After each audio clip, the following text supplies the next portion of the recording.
Takla Makan, or point of no return. The sands of a desert planet drift higher and higher. A once 30-foot wall, now short spikes. One could step over them if there were anyone. There are no people left to bother about such things as legal or illegal traversing of the wall, the border.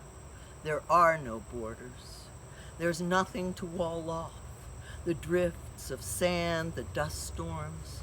No water has fallen from the sky or bubbled up from the earth in centuries, and so the sand, the dust blows endless over the featureless desert dunes, ever changing with the will of the wind, no home for any being needing water. The cities drowned so long ago that only mountain dwellers remained on newly shorefront properties for a time. But no bees, no butterflies pollinate their crops. No sweet, long grasses feed the ungulates. No grass eaters feed the carnivores. No plants, no animals feed the people. Would they possibly descend to eating each other, or would they lie down in honor, lay down both swords and plowshares and join the ancestors in the starry skies?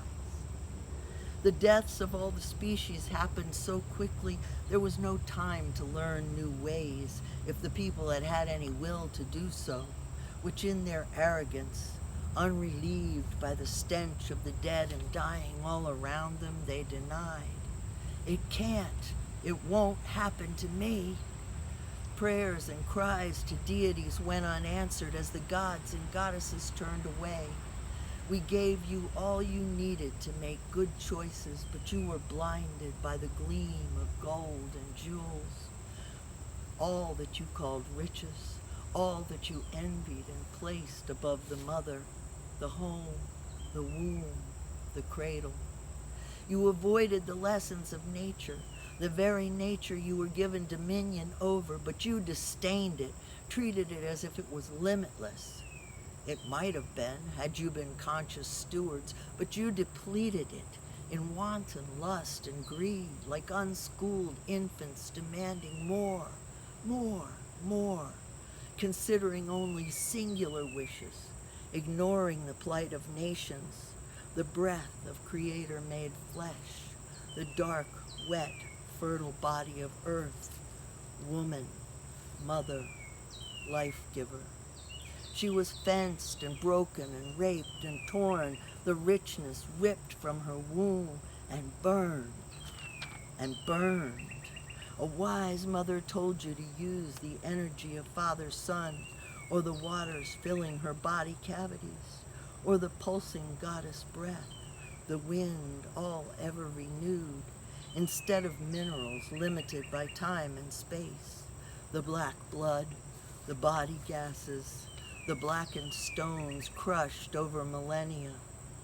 There are no more, and it's too late now to turn to the source and ask to be made whole. Thus, the spikes atop the useless wall are the only visible signs, remnants of the folly of humankind who stole the lives of all beings in their childish grasping. I want. It's yours for all the good it will do. Even as the last human being on earth, there will be no more after you. And all the art and poetry and music will be buried in those blowing sands for all time. Eventually, the stars will go out.